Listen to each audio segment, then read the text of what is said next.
5 News at Noon starts now.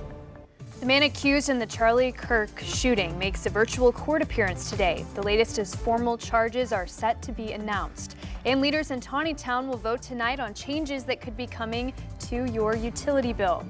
Well, thank you for joining us for your 5 News at Noon. I'm Morgan Wrigley here with Joshua Weisel. It's been a warm start to the week, also some showers to start the week. Oh, yes, and we've got that same chance once again this afternoon. We've got some more rain chances even beyond that as well, and maybe a slight cool down. So Mother Nature is keeping us busy this week. Let's take a look at those temperatures outside. It is a pretty warm start to the afternoon. 86 right now in Fayetteville. Currently feels like almost 90.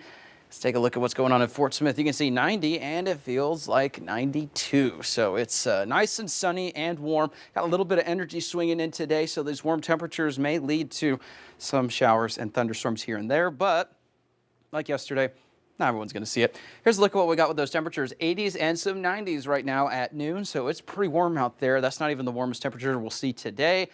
Right around the upper 80s, lower 90s for northwest Arkansas. And again, can't rule out some of these showers and thunderstorms by the time we get later on into this afternoon, into the evening once again. River Valley, kind of the same thing, except temperatures are going to be in the low to mid 90s once again. So it's hot. It's going to be potential for some showers and pop-up storms once again, but there is a little bit of a cool down on the way. Details on that coming up. Thank you, Joshua. Well, Charlie Kirk's alleged shooter makes a virtual appearance in court today where formal charges will be filed. Carter Evans has all the latest developments in this investigation. There was evidence, DNA evidence. FBI Director Kash Patel said Monday DNA evidence found on a screwdriver at the scene of the shooting and on a towel wrapped around the alleged murder weapon had now been linked to the suspect. Patel added his agency is reviewing the alleged gunman's online activity and cell phone data. He had a text message exchange, the suspect, with another individual, in which he claimed that he had an opportunity to take out Charlie Kirk and he was going to do it because of his hatred for what Charlie stood for. Why didn't that person say something? Our investigation is ongoing. That's a great question. A Discord spokesman and 2 law enforcement sources told CBS News an account appearing to belong to the suspect claimed responsibility for the shooting in a group chat around 2 hours before his arrest last Thursday, writing in part, quote, "It was me at UVU yesterday. I'm sorry for all this." The messages were first reported by the Washington Post. Discord has said it hasn't found any evidence that the suspect planned Kirk's assassination on the platform.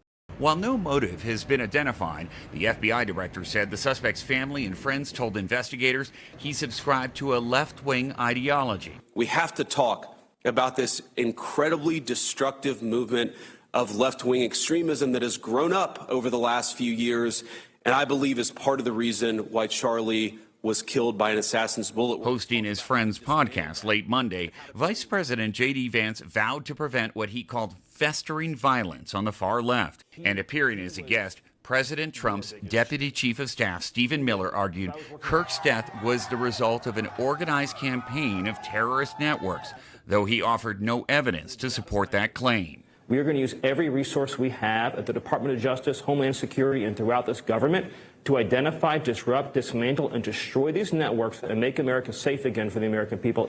For now, investigators say the suspected shooter is believed to have acted alone. We expect to learn more today in court. Carter Evans, CBS News, Provo, Utah. As the county attorney is expected to announce charges this afternoon, CBS News plans to carry a live special report starting at 1 o'clock. You can watch that live on 5 News Plus. To download 5 News Plus to your smart TV and watch, just text the word plus to the number you see at the bottom of your screen. We'll send you the instructions on how to download it. Well, the trial of Gregory Payne continues today in Benton County, but the negligent homicide charge against him has been dropped. Payne is accused of driving drunk and hitting 14-year-old Gavin Bivens, killing him while he was riding his motorbike. This happened in July of last year. Gavin's mom, Amanda Bivens, told the jury that Gavin and his friends often rode motorbikes on the road where he was hit. Witnesses told police Payne smelled of alcohol and had liquor bottles in his truck. Payne's also accused of leaving the scene and driving on a suspended license. We'll keep you updated as this case moves forward. And a former bus driver with the Rogers School District will spend a decade in prison for child sex crimes. Rafael Ballesteros pled guilty to sexually assaulting a student several times over a 2-year period. The victim told investigators the abuse happened while they were on the bus alone together. The judge sentenced him to 10 years in prison. In North Little Rock, police say the shooting during a high school football game Friday was random and not connected to the stadium or the school. North Little Rock police say they do not believe the shot was fired inside the stadium or on campus. Moving forward, officers will keep increased patrols at all future games. Anytime we have an incident in the North Little Rock School District, we immediately have an after-action debrief. We're also going to make sure that we over-communicate our expectations at any event, meaning no backpacks, obviously no weapons. While the investigation continues, both North Little Rock and Benton school districts say safety is still the top priority. The U.S. Attorney's Office for the Eastern District of Oklahoma says a Honduran national pleaded guilty to a federal drug charge. Investigators say Freitas Hernandez had at least 500 grams of a mixture containing cocaine and was intending to distribute it. The Sequoia County Sheriff's Office, Homeland Security, and ICE started investigating this last October. Hernandez faces 5 to 40 years in prison and a $5 million fine. Well, new social studies standards for Oklahoma schools are put on pause for now. On Monday, the state Supreme Court ruled the new standards should not play out until a lawsuit over the new standards wraps up. State Superintendent Ryan Walters introduced the new standards this year. 33 Oklahomans are part of a lawsuit claiming they promote Christianity to students. Monday's state Supreme Court ruling means standards from 2019 will stay in place, and the state cannot spend any state funds on these new standards. Fayetteville Mayor Molly Ron has announced the city's first chief housing officer.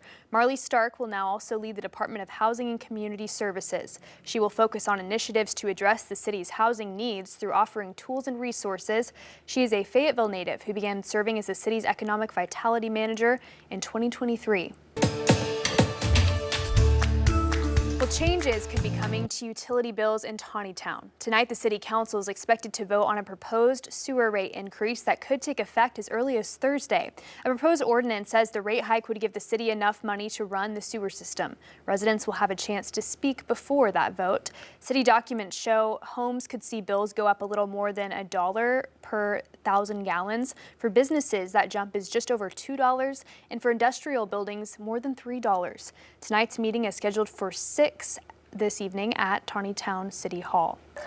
Today, the Northwest Arkansas Food Bank announced a special charity donation in conjunction with the LPGA event. The announcement brought together tournament officials from the Walmart Northwest Arkansas Championship, presented by P&G, and leaders from Tyson Foods. The event highlighted a generous joint donation of $20,000 to support the Northwest Arkansas Food Bank's new facility in Lowell. Tyson Foods also donated 40,000 pounds of protein, all to help fight hunger across Northwest Arkansas.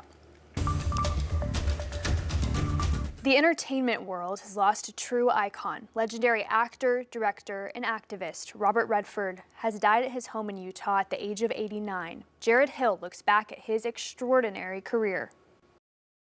With his golden boy looks, Robert Redford became one of Hollywood's biggest stars in the 60s and 70s, tackling the Western in Butch Cassidy and the Sundance Kid, Watergate in the thriller All the President's Men, and romances including The Way We Were opposite Barbra Streisand. There's always more with that game. He received his only Oscar nomination for acting in 1973's The Sting, playing a Depression-era con artist alongside Paul Newman. He did win an Oscar, not for acting, but for his directing debut, 1980's Ordinary People. Just stop it. No, you tell her to stop it! The drama about a family's struggle following their son's death also won Best Picture. He directed other notable films, including A River Runs Through It and Quiz Show. Most of Redford's projects dealt with topics close to his heart, including the environment. Look at all the films and judge for yourself. I just had fun doing them. Disillusioned with Hollywood, Redford moved to Utah, where he became a champion of independent film, establishing the Sundance Institute and Sundance Film Festival. It became a force in the industry, nurturing previously unknown filmmakers, including Quentin Tarantino and Paul Thomas Anderson.